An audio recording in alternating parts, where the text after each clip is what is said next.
Okay, so we made our first CSS rule in the last lesson. Now I want to talk to you about what CSS is. CSS is also known as, or CSS stands for, cascading style sheets. And there's different ways to implement CSS into our HTML documents. We've already talked about linking to external style sheets. This is what we've been doing with the custom.css file.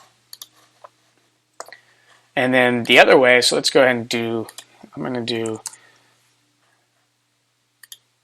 another way is you can do internal style sheets in the header section, and you can just follow along here to see.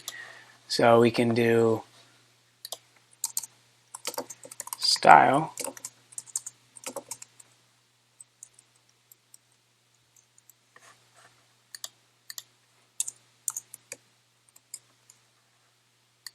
here. This is an internal style sheet.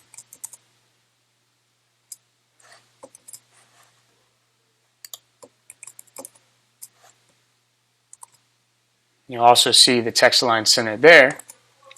Or another way you could do it is to give the style inline. So we'll just go to this div with a class of Jumbotron, say style equals text align center. So those are the three different ways you can implement CSS into your website. Now, it's called cascading because you can have a number of different style sheets, as we have, two different ones up here, cascading into one virtual style sheet. So let me show you what I mean by that. So remember how we had Jumbotron text align center right here, okay?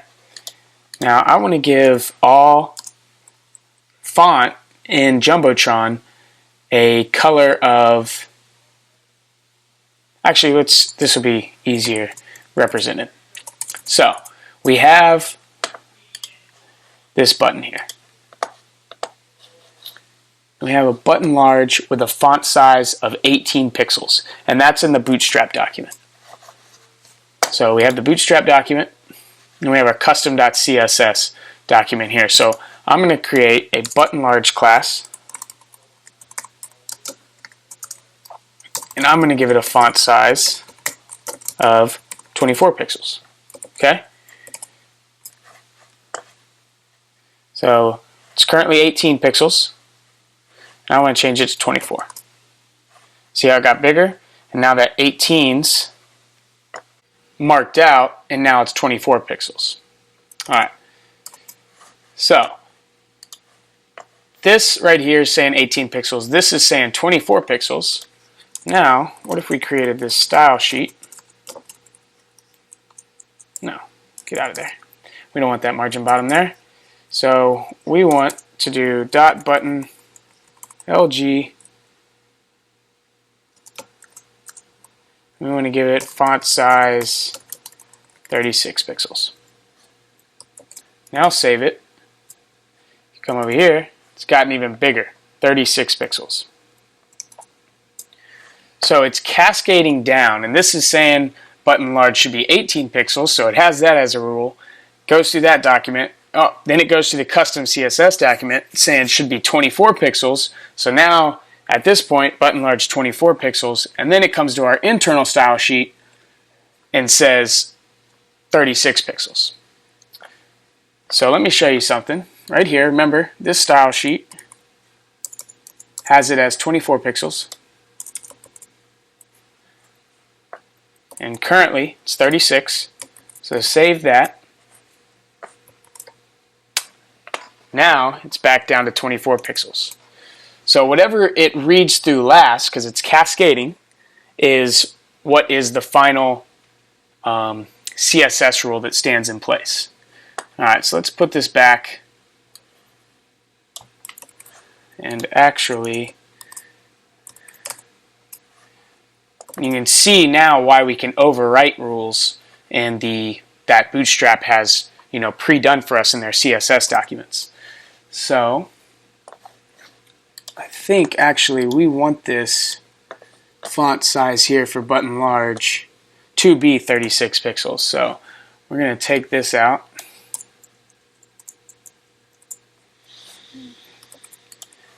We're going to change this to 36 pixels. Alright, so we've gone over cascading of CSS, and now I want to talk about specificity. I know, not an easy word to say, but basically, you know, as we're saying, all these different style sheets are coming in and all these different styles are coming in, and they have the cascading nature of it, but also there's specificness of the rules. So, in other words, if I say here that Jumbotron, all the text in it should be red, all right? So let's come over here. It's now 36 pixels, and all the text is red, okay? So everything in the Jumbotron, or the div with the class of Jumbotron, text is going to be red, okay? So now I can come over here and say, okay, well, I don't want, you know, this paragraph to be red. I want it to be blue. So Jumbotron, the paragraph in the Jumbotron, I want the color to be blue. Alright, so now it's blue. So this blue overrides this red because this is a more specific CSS rule. So, you know, this is for any HTML element within a, you know, parent element that has a class of Jumbotron is red, but this is saying, okay, well, to be more specific, we want any paragraph that is, you know, a child element of a parent element with the class of Jumbotron to be blue. So that's more specific, so that wins. And then remember earlier how I told you there's another way to do inline styling. This is the most specific you can get. So we're going to come here. We're going to say color equals green. And so now we should see this turn green. There you go. So specificity is kind of hard to wrap your head around, and you know there's a lot of people that program out there and they don't even know, you know, what it means and what the scores are on, you know, the specificity of a CSS rule, and they get along fine. Because you can always see, like, hey, did it turn green? No, okay, I'm not doing something right. Let me make it more specific.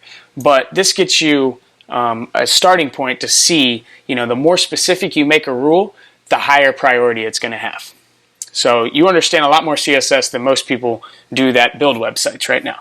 So let's turn all this back to what we want it to be. Save that. Let's take out this blue. Take out this color here.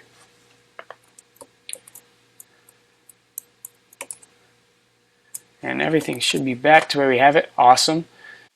And I wanted to teach you about cascading and specificity because, well, now you know all the different ways to implement CSS into your website. But you can see, like, in order to, you know, put it in line or put it at the top of the page, say you wanted to create, like if you put it in line, say you wanted to create another paragraph with that same, you know, styling rules.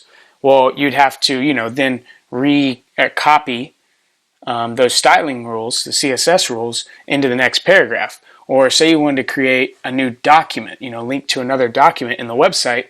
When you have your style sheet up here, you'd have to, you know, copy whatever style was up here in the top. So the most effective way, and the way I recommend, you know, to put in your CSS into a website is through an external style sheet like we're doing here. And, you know, through explaining specificity to you, you know, you can solve the problems of, hey, you know, I thought this paragraph was going to be blue and it's red. Why is that? So you can look into the specificity ranking of that CSS rule and learn to fix it. So I recommend putting all your CSS in external style sheets.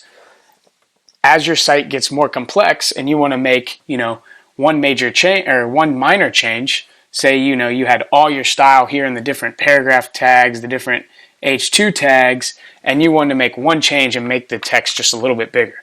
Well, where you'd have to go back into every H2 tag that you had style on and change it. Or you'd have to go into every page if you had it in an internal style sheet and change it. Whereas if you just have it in one external style sheet that all your documents link to, then all you have to do is make one quick little change right here. You can change padding bottom to 25 pixels, and boom, it goes uniform across the whole site and across all the elements that pertain to that styling rule. So we've learned about CSS. Let's move on to making this section look more like our 1 million line site.